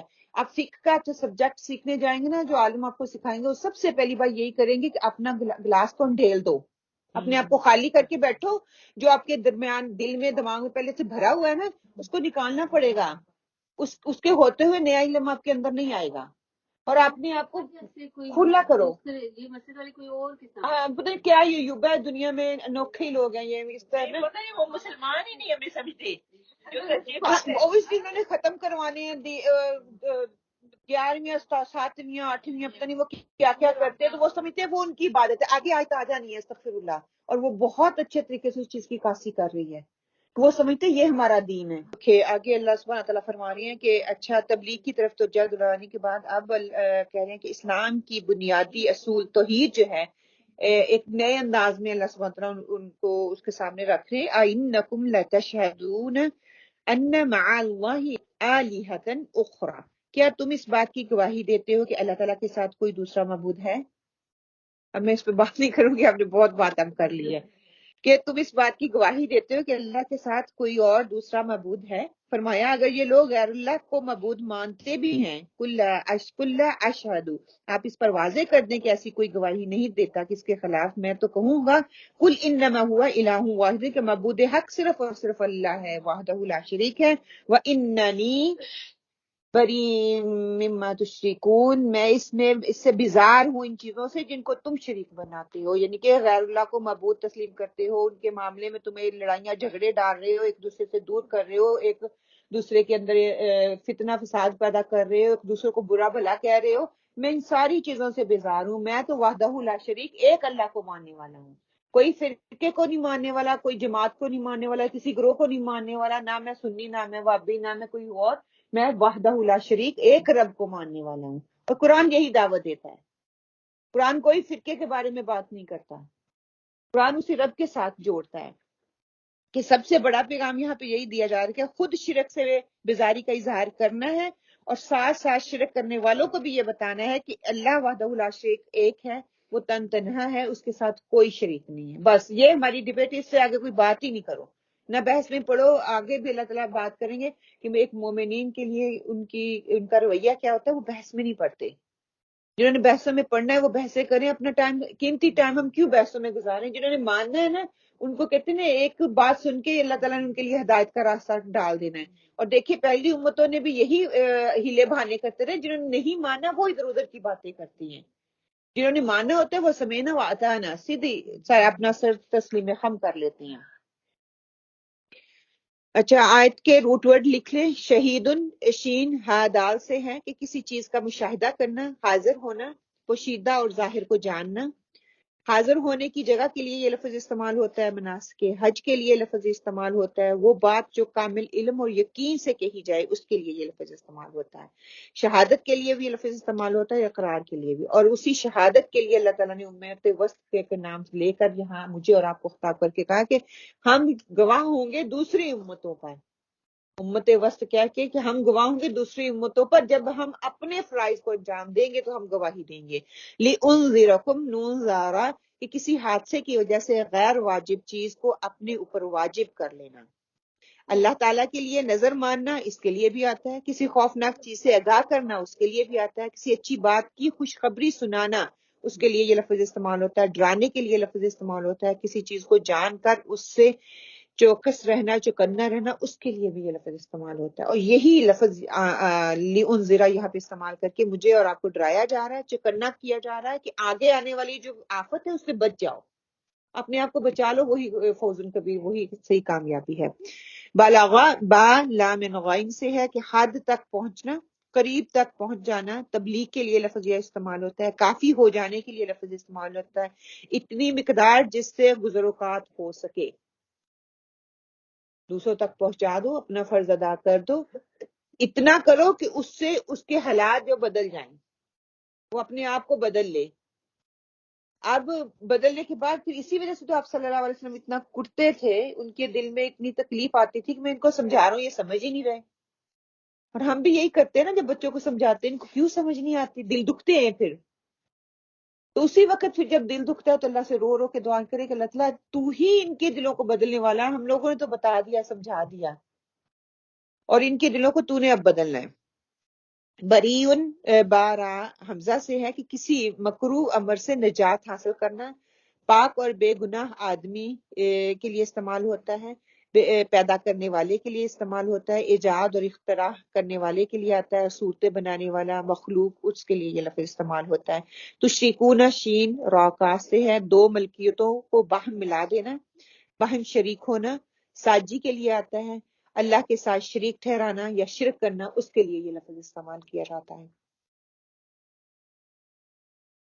تفسیر کے نکات میں ہم نے کیا اس سے حاصل کیا، ہمارے لیے کیا نکات نکلتے ہیں جو کہ جس پہ ہم عمل کر سکتے ہیں کہ اللہ کی اپنی وحدانیت اور ربوبیت کی شہادت، اللہ سے بڑھ کر کوئی گواہی نہیں ہے. یہ اللہ تعالیٰ نے وہ گواہی بھی ان کے سامنے رکھ دی، انہوں نے پھر بھی نہیں مانا کہ اللہ سے سچی بات اور کس کی ہو سکتی تھی. حضرت محمد صلی اللہ علیہ وسلم کی رسالت تا قیامت سب کے لیے ہے. گواہی کامل یقین پر دی جاتی ہے، ایسے نہیں دی جاتی کہ آپ اٹھ کے ایسے کسی کے لیے کہہ دیں کہ میں اس کی گواہی دیتا ہوں. ہمیں جب تک یقین نہ ہو جائے، جس بات کے پاس مکمل یقین ہو جاتا ہے پھر ہی ہم گواہی دیتے ہیں. میں اس بات کی گواہی دیتا ہوں اس نے ایسے نہیں، اس نے ایسے کیا تھا. حدیث ہے کہ حضرت ابو موسیٰ سے اور نبی کریم صلی اللہ علیہ وسلم سے روایت کرتے ہیں، آپ صلی اللہ علیہ وسلم نے فرمایا کہ اللہ تعالیٰ نے مجھے جس علم اور ہدایت کے ساتھ بھیجا ہے اس کی مثال زبردست بارش کی سی ہے جو زمین پر خوب برسے. بعض زمین جو صاف ہوتی ہے وہ پانی کو پی لیتی ہے اور بہت سبزہ اور گھاس اگاتی ہے، اور بعض زمین جو سخت ہوتی ہے وہ پانی کو روک لیتی ہے. اس سے اللہ تعالیٰ لوگوں کو فائدہ پہنچاتا ہے، وہ اس سے سیراب ہوتے ہیں اور سیراب کرتی ہے. اور کچھ زمین کی بعض خطوں پر پانی پڑتا ہے جو بالکل چٹیل میدان ہوتے ہیں، نہ پانی روکتے ہیں نہ ہی سبزہ اگاتے ہیں. تو یہ اس شخص کی مثال ہے جو دین میں سمجھ پیدا کرے اور نفع دے.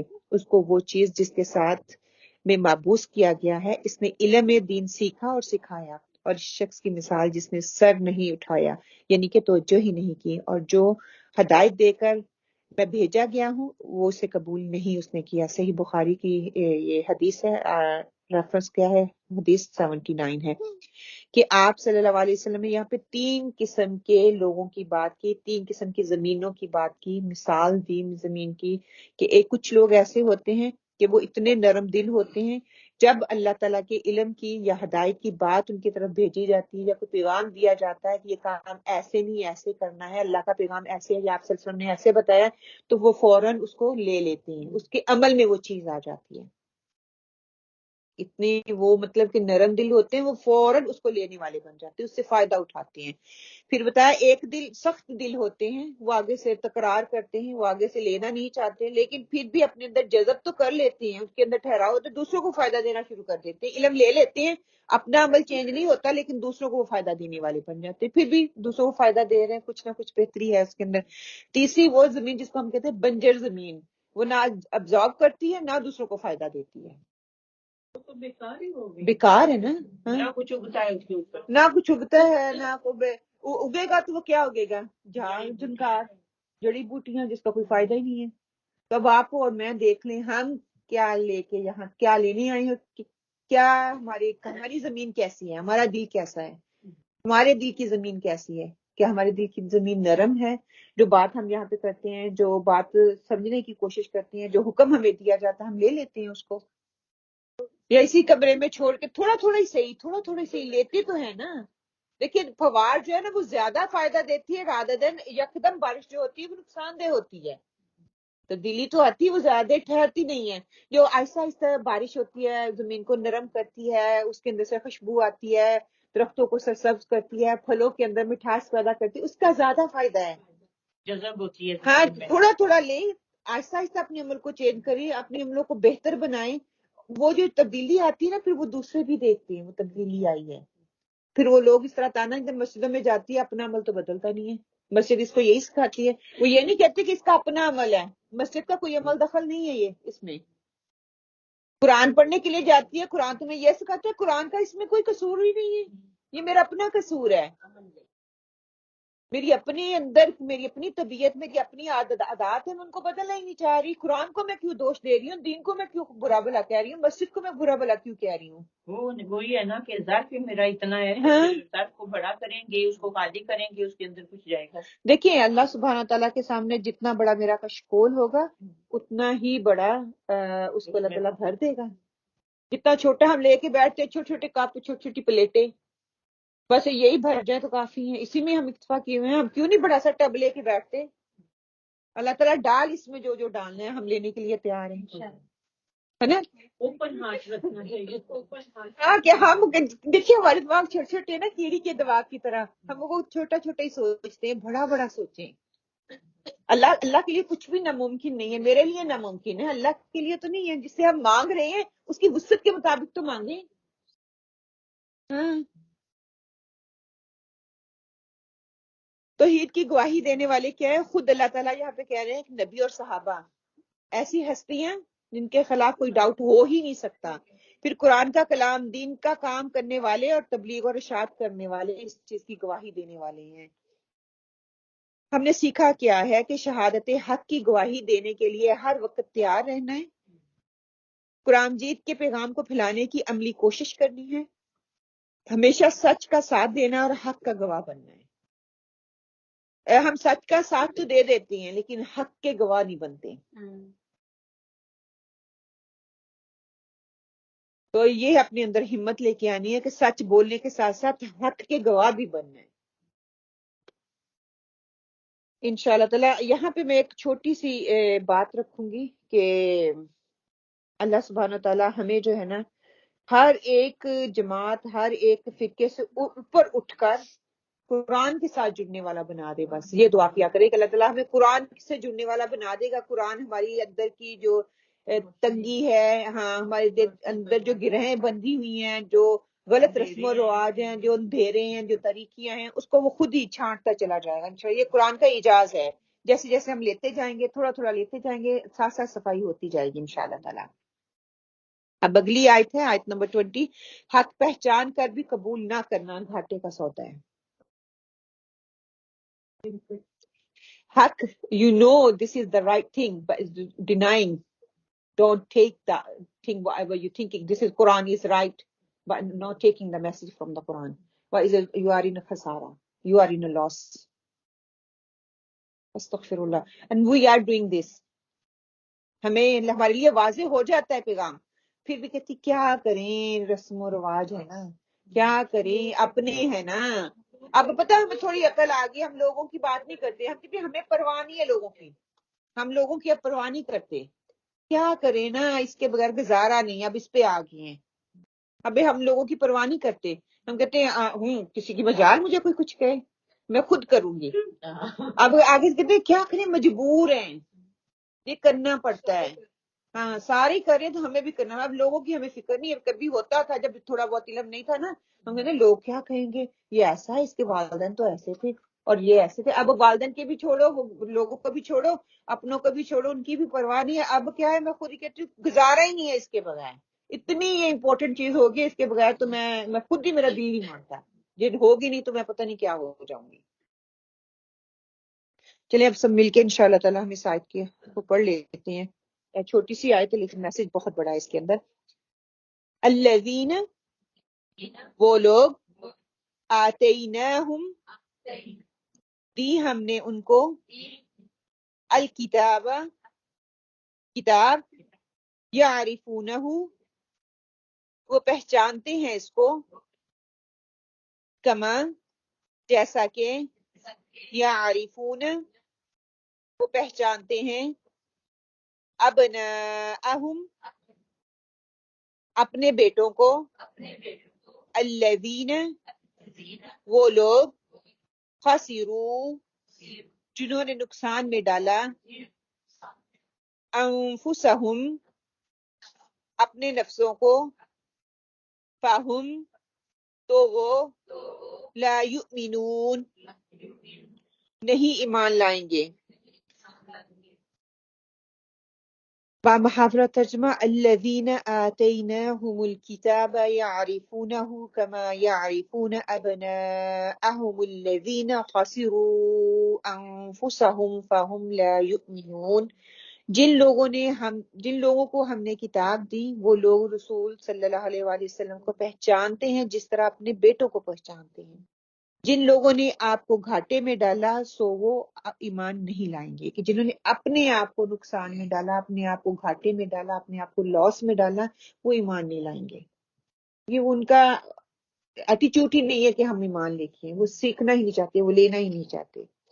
اب یہاں پہ اہل کتاب کا جو ہے عقیدہ یا نظریہ اس کی طرف ان کی توجہ دلوائی جا رہی ہے کہ دیکھو الذین آتیناہم الکتاب، یہ یہود و نصارہ جن کو آسمانی کتابیں دی گئی تھیں، یعرفونہ کما یعرفون ابناءہم، ابناءہم ابن کی جمع ہے، کہ یہ اس پیغمبر یعنی کہ آپ صلی اللہ علیہ وآلہ وسلم کو اس طرح پہچانتے تھے جس طرح وہ اپنے بیٹوں کو پہچانتے تھے۔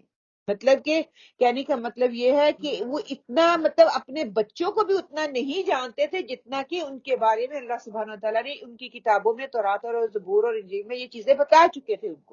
ان کو اچھی طرح سے یہ چیز پتا تھی۔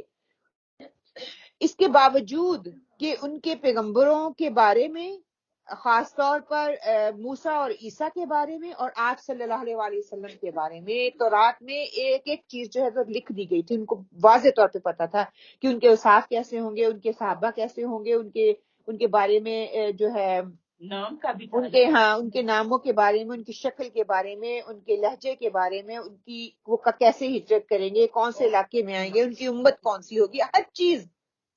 مطلب کہ ہم اپنے بچوں کے بارے میں بھی اتنا نہیں جانتے جتنا کہ ان کو کتابوں میں آپ صلی اللہ علیہ وآلہ وسلم کے بارے میں بتا دیا گیا تھا، کہ ان کو پہچان، مطلب کہ وہ آپ صلی اللہ علیہ وسلم کو پہچانتے تھے لیکن اس کے باوجود وہ اس کو انکار کر رہے تھے۔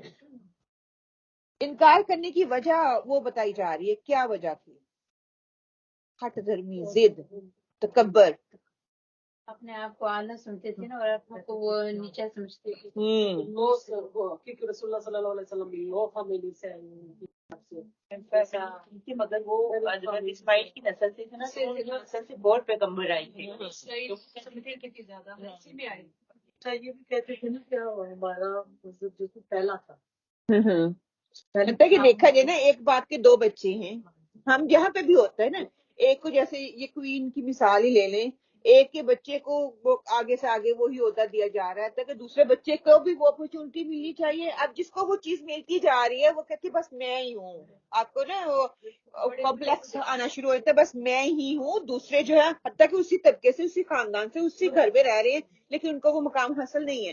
یہی ان کے اندر وہ چیز آ گئی تھی، ہٹ درمی ضد آ گئی تھی، کہ تعصب آ گیا تھا کہ ہم نے ماننا ہی نہیں ہے، ہم ہی پریورٹی ہمیں ہی ہے، ہم ہی ان سے بدتر ہیں، وہ جو ہے وہ ہم سے نیچے ہیں۔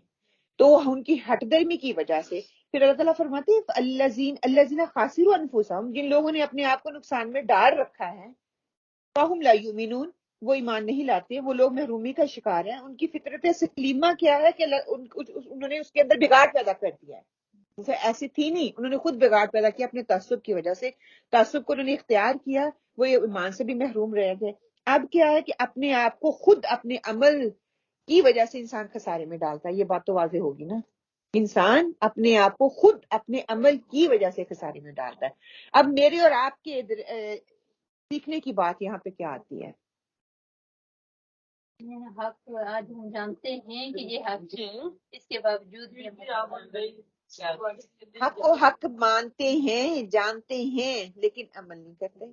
کہتے بھی ہیں، ہاں، بات کسی سے کہیں تو کہتے ہیں ہاں یہ ہم مانتے ہیں، آپ سے ہی بات کر رہے ہیں، ہاں، لیکن ہم ماننے کے لیے تیار نہیں ہیں۔ ہاں، یہ تو نہیں کہ ہم ماننے کے لیے تیار نہیں، لیکن وہ اس کے سامنے حجت پیش کر دیں، ہاں۔ بس چپ چپ سے یہ حق جانتے بھی ہیں، مانتے بھی ہیں، لیکن اس پہ عمل نہیں کرتے۔ کہتی بھی ہے، دکھ ہوتا ہے نا جب آپ جانتے ہیں، ہاں، مان رہے ہیں نا، جان بھی رہے ہیں اور مان بھی رہے ہیں، دونوں کام ہی ہیں۔ ایک ہدایت لینے والے کے لیے دیکھیں، پھر بھی میں کہتی ہوں سبحان اللہ، بہت ڈیپ الفاظ ہیں کہ مان بھی رہے ہیں اور جان بھی رہے ہیں، اس کے باوجود ہٹ درمی کا رویہ ہے، اس کے باوجود انکار ہو رہا ہے۔ کسی چیز کو ماننے کے لیے یہ کہہ دینا کافی ہے نا، ہاں مجھے پتا ہے، ہم لے لیتے ہیں۔ اگر فطرت نہ بگڑی ہوتی تو اس چیز کو لے لیتے نا، فطرت میں بغیر تعصب اور ضد اور ہٹ درمی حسد کی وجہ سے آ گیا نا. اور نیا نیا چیز آد ہو رہی ہے. پتہ ہے میں نے جب اس وقت جیسا شراب حرام ہے اس دن میں ابھی چونکہ اتنا لمیٹڈ لینا صحیح ہے جس چیز آپ کو جیسے آپ ہوش نہ گوارا ہو سکو اتنا ٹائم آپ کے لیے حرام ہے. نہیں جس نے بھی سمجھی اس کی غلط ٹرم لی ہے کہ یہ جب آپ موت اور زندگی کی کشمکش میں ہو اور آپ کے لیے زندگی اس وقت امپورٹنٹ ہو تو کہتے ہیں نا آپ کو حرام کھانے کی اجازت ہے اتنی جتنی کہ آپ کی زندگی بچ سکے. اس نے وہ چیز اتنی نکال لی اتنی لے لو باقی سارا کچھ ختم کر. آج کل یہ بہت چل رہا ہے. یوٹیوب کی کلپس کو نکال لیتے ہیں اور وہ جتنا ان کے مقصد کی بات ہے وہ سب تک پہنچا دیتے ہیں. اس کا کیا کانٹیکسٹ تھا پیچھے کس طریقے سے بات کی جا رہی ہے. اب ایسے میری یوٹیوب سے نکالنے لوگ نکال کے تجھے سادے نے یہ بات کہہ دی ہے مجھے بدنام کرنا کر دیں ہے نا. پوری چیز کو نہیں لیتے بس اتنی سی بات نکال کے دوسروں کو گمراہ کرنے کی کوشش کی جاتی ہے. اس طرح کے لوگ بھی بیٹھے ہوئے ہیں کہ ہمیں کرنا کیا کہ حق کو جان کر اسے مان لینا ہے. لینا چاہیے خواہ وہ کسی بھی قیمت پہ کیوں نہ ہو. سچ کو سچ مانے سچ کو سچ لیں. انسان کے اندر جب ضد زیادہ جاتی ہے ہٹ درمی آ جاتی ہے انا آ جاتی ہے اس کا نقصان انسان خود ہی اٹھاتا ہے. وہ خود ہی اس نقصان میں مبتلا ہوتا ہے اور ایسا انسان اپنے آپ کو خود بھی خسارے میں ڈالتا ہے اور اپنے ساتھ جڑے ہوئے لوگوں کو بھی خسارے میں ڈالتا ہے اور اپنا دشمن وہ خود ہوتا ہے. کہتے ہیں کہ دنیا کے وقتی فائدوں کی خاطر انسان جو ہے نا آخرت کو داؤ پہ لگا دیتا ہے. آج وہی ہم کر رہے ہیں. وقتی فائدہ وقتی واہ واہ وقتی لوگ کیا کہیں گے یا میری خواہش ہے میرا دل ہے اس کے لیے ہم آخرت کو جو ہے وہ داؤ پہ لگا دیتے ہیں.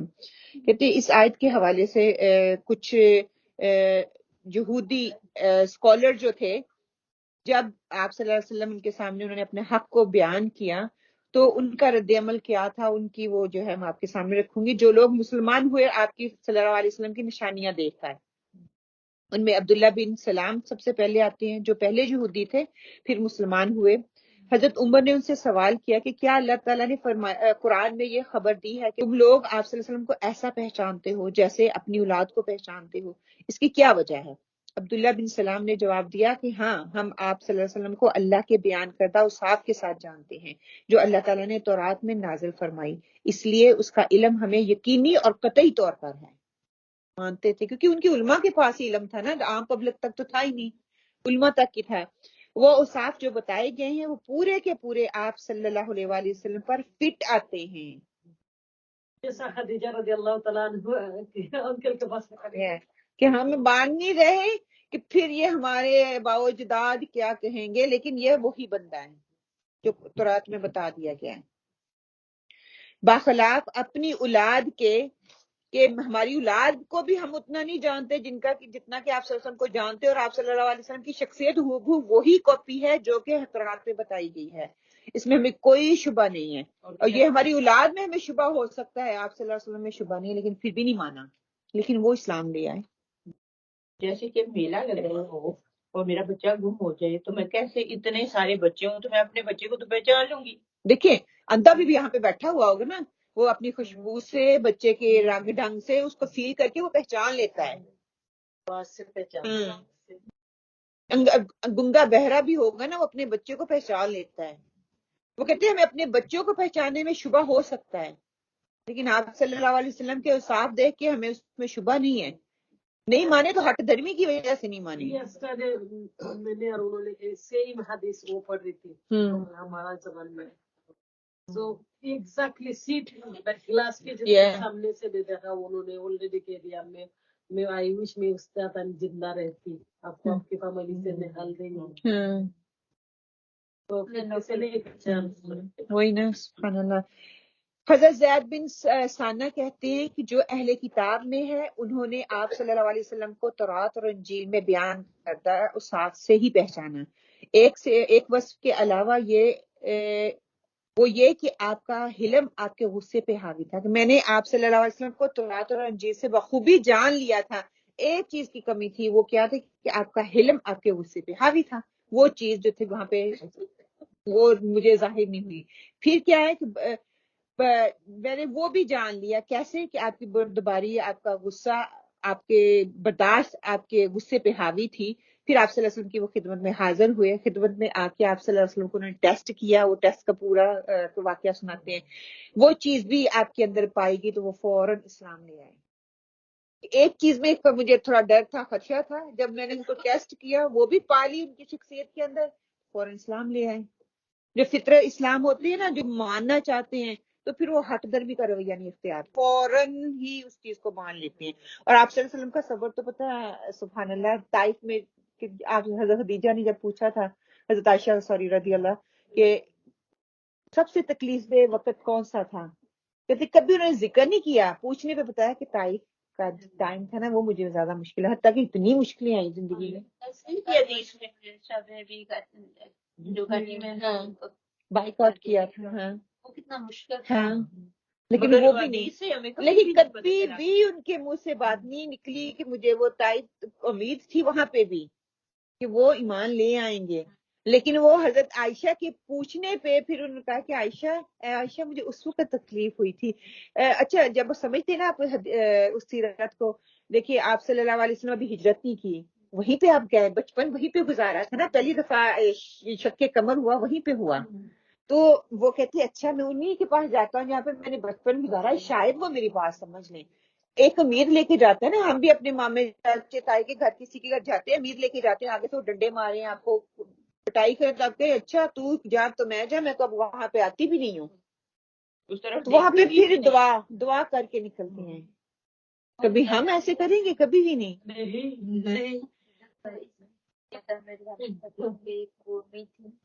ہاں، اس لیے کہ ہمیں اپنے بچوں سے امید ہوتی تو کتنے ہم دل برداشتہ ہوتے ہیں، تکلیف ہوتے ہیں، ایک بات نہیں مانی، اوپر سے اتنی اذیت دی۔ پھر واپس گئے، ایک لاسٹ موقع تھا نا کہ مجھے ادھر جانے دینا، دیکھا تو شاید وہ میری بات سنی، کہ وہاں سے مکہ سے نکلنا بھی نہیں نہ چاہتے تھے، اللہ کے حکم کے لیے نکلے، پھر اللہ تعالیٰ نے کیا کہا فتح مبین، آگے نکل، آگے اس سے بھی بڑی کامیابی ہے، نکلو یہاں سے۔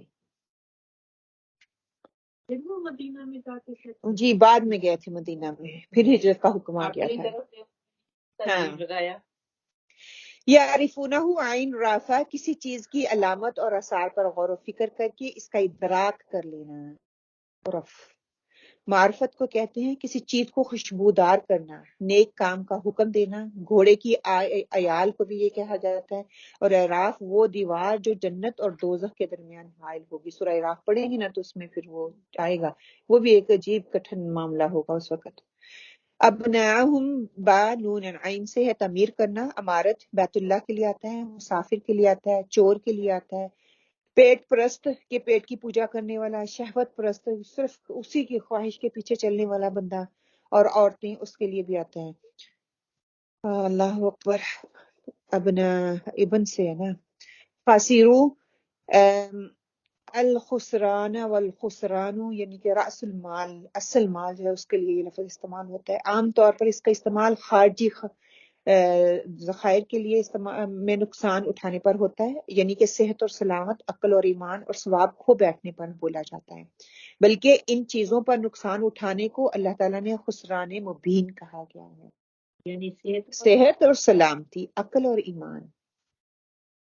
یؤمنون، حمزہ میم نون امن سے ہے کہ نفس کا مطمئن ہونا، کبھی اس چیز کو کہا جاتا ہے جو بطور امانت رکھی جائے امن، یعنی کہ امن والی جگہ خانہ کعبہ کے لیے استعمال ہوتا ہے، ایمان لانے والے لوگوں کے لیے یہ لفظ استعمال کیا جاتا ہے۔ تفسیر کے نکات کیا ہے؟ آیت نمبر 27 ہم نے کیا سیکھا ہے کہ اہل کتاب کا آپ صلی اللہ علیہ وآلہ وسلم کو پہچاننا، اور اہل کتاب کا حق جان لینے کے بعد بھی ایمان نہ لے کے آنا، اہل کتاب کا خود کو خسارے میں ڈالنا، جو ہے ہمیں یہ پتہ چلتا ہے۔ حدیث ان آیات اس آیت کے حوالے سے صحیح بخاری کی حدیث ہے، عبداللہ بن سلام رضی اللہ روایت کرتے ہیں کہ جب رسول صلی اللہ علیہ وسلم کے مدینہ تشریف لانے کی خبر ملی تو وہ آپ کی خدمت میں آئے اور کہا کہ میں آپ سے 3 چیزوں کے بارے میں پوچھوں گا جنہیں نبی کی سوا اور کوئی نہیں جانتا۔ قیامت کی سب سے پہلی علامت کیا ہے؟ وہ کون سا کھانا ہے جو سب سے پہلے جنتیوں کو کھانے کے لیے دیا جائے گا؟ اور کس چیز کی وجہ سے بچہ اپنے باپ کے مشابہ ہوتا ہے؟ آپ صلی اللہ علیہ وآلہ وسلم نے فرمایا کہ جبرائیل علیہ السلام نے ابھی مجھے آ کر اس کی خبر دی ہے۔ اس پر عبداللہ نے کہا کہ ملائکہ میں یہودیوں کے دشمن ہیں۔ آپ صلی اللہ علیہ وسلم نے فرمایا قیامت کی سب سے پہلی علامت ایک آگ کی صورت میں ظاہر ہوگی جو لوگوں کو مشرق سے مغرب کی طرف ہانک لے جائے گی۔ سب سے پہلا کھانا جو اہل جنت کو دعوت کے لیے پیش کیا جائے گا وہ مچھلی کی کلیجی پر، یعنی کہ اس کا کلیجہ ہوگا جو کہ کلیجی کے ٹکڑے کا نما ہوگا، وہ دیا جائے گا۔ اور بچے کی مشابہت کا جہاں تک تعلق ہے تو وہ جب مرد عورت کے قریب جاتا ہے اس وقت اگر مرد کی منی پہل کر جاتی ہے تو بچہ اس کی شکل و صورت پر ہوتا ہے، اور اگر عورت کی منی پہل کر جاتی ہے تو بچہ عورت کی شکل کی صورت کا ہوتا ہے۔ یہ سن کر عبداللہ بن سلام رضی اللہ بول اٹھے، میں گواہی دیتا ہوں کہ آپ ہی اللہ کے رسول ہیں۔ پھر عرض کیا یا رسول اللہ یہود انتہا کی جھوٹی قوم ہے، اگر آپ کے دریافت کرنے سے پہلے میرے اسلام کرنے کے بارے میں انہیں علم ہو گیا تو آپ صلی اللہ علیہ وسلم کے سامنے مجھ پر ہر طرح کی تہمتیں دھرنی شروع کر دیں گے۔ چنانچہ کچھ یہودی آئے اور عبداللہ رضی اللہ کے گھر کے اندر چھپ کر بیٹھ گئے۔ آپ صلی اللہ علیہ وسلم نے ان سے پوچھا تم لوگوں میں عبداللہ بن سلام کون صاحب ہیں؟ سارے یہودی کہنے لگے وہ ہم میں سے بہت بڑے عالم اور سب سے بڑے عالم کے صاحبزادے ہیں، ہم سب سے زیادہ بہتر اور ہم سب سے بہتر کے صاحبزادے ہیں۔ آپ صلی اللہ علیہ وسلم نے فرمایا اگر عبداللہ مسلمان ہو جائیں تو پھر تمہارا کیا خیال ہوگا؟ انہوں نے کہا اللہ تعالیٰ انہیں اس سے محفوظ رکھے۔ اتنے میں عبداللہ رضی اللہ باہر تشریف لائے اور کہا میں گواہی دیتا ہوں کہ اللہ کے سوا کوئی معبود نہیں اور میں گواہی دیتا ہوں کہ محمد صلی اللہ علیہ وآلہ وسلم اللہ کے سچے رسول ہیں۔ اب وہ سب ان کے متعلق کہنے لگے کہ ہم میں سے سب سے بدترین اور سب سے بدترین کا بیٹا وہی ہے، اور وہ ان کی برائی کرنے لگے۔ یہ انسان کی اوقات ہے کی تعریف کر کہ ان کی جیسا اچھا کوئی ہے ہی نہیں، اور جب اسلام قبول کر لیا تو ان کے جیسا کوئی برا نہیں ہے۔ ابھی ہم نے بات کی نا کہ گھر والے اس طرح انسان کے خلاف ہو جاتے ہیں کہ ان کو لگتا ہے کہ یہ پتہ نہیں کیا اچھوت بیماری ان کو لگی ہے، کیا وجہ ہو گئی ہے۔ رسول صلی اللہ علیہ وسلم کی نبوت کے گواہ کون کون ہے؟ خود قرآن پاک ہے، اللہ سبحانہ تعالیٰ نے خود اس کی گواہی دی، قرآن پاک ہے، تمام آسمانی صحیفے اس کی گواہی دیتے ہیں، صحابہ کرام و مومنین اور تمام اہل کتاب کے صالحین لوگ جو تھے، تمام اہل کتاب نہیں صالحین لوگ جو تھے انہوں نے اس چیز کی گواہی دی۔ ہم نے کیا سیکھا؟ حق بات جان لینے کے بعد ذاتی مفاد کو ترجیح نہیں دینی، دین کی کسی جز کی مخالفت نہیں کرنی، دین سے متعلق ہر قسم کے تعصب سے ہم نے دور رہنا ہے۔ ربنا تقبل منا انك انت السميع العليم وتب علينا انك انت التواب الرحيم وقولوا قولي هذا واستغفر الله لي ولكم آمين ثم آمين سبحانك اللهم وبحمدك أشهد أن لا إله إلا أنت وأستغفرك وأتوب إليك ربنا تقبل منا اللهم صل على محمد وعلى آل محمد كما صليت على إبراهيم وعلى آل إبراهيم إنك حميد مجيد اللهم بارك على محمد وعلى آل محمد كما باركت على إبراهيم وعلى آل إبراهيم إنك حميد مجيد۔ پروردگار عالم جو بھی ہم نے آج پڑھا اس پر عمل کرنے کی توفیق عطا فرما، ہمیں اس پہ استقامت عطا فرما۔ اے پروردگار عالم جتنے بیمار ہیں ان کو شفائی کاملہ عاجلہ عطا فرما، ہم سب کو اپنے حفظ و امان میں رکھ اور ہمیں قرآن کی بہترین علم لینے کی توفیق عطا فرما، ہمیں اس پر عمل کرنے کی توفیق عطا فرما، ہمارے بچوں کو دین کی راستے پر چلنے کی توفیق عطا فرما، ہمارے آنے والی نسلوں کو دین کے راستے پر استقامت عطا فرما ہے۔ اے پروردگار عالم ان کو باحیا باکردار بنا، اے پروردگار عالم ان سے دین کا بہترین کام لے، اے پروردگار عالم انہیں ہماری آنکھوں کی ٹھنڈک کو دل کا سکون بنا دے، اے پروردگار عالم ان کو دین کو آگے پھیلانے والوں میں شامل فرما لے اور ہم سے دین کا بہترین کام لے لے۔ ہمارے اندر جو بھی صلاحیتیں تو نے رکھی ہیں پروردگار ان کو بہترین دین کے لیے صرف کرنے میں ہمیں لگا دے، اور وہ دین کے راستے میں ہماری ہر صلاحیت، ہماری ہر ہنر، ہمارا وقت جو ہے دین کے راستے میں لگے۔ آمین اللہم آمین۔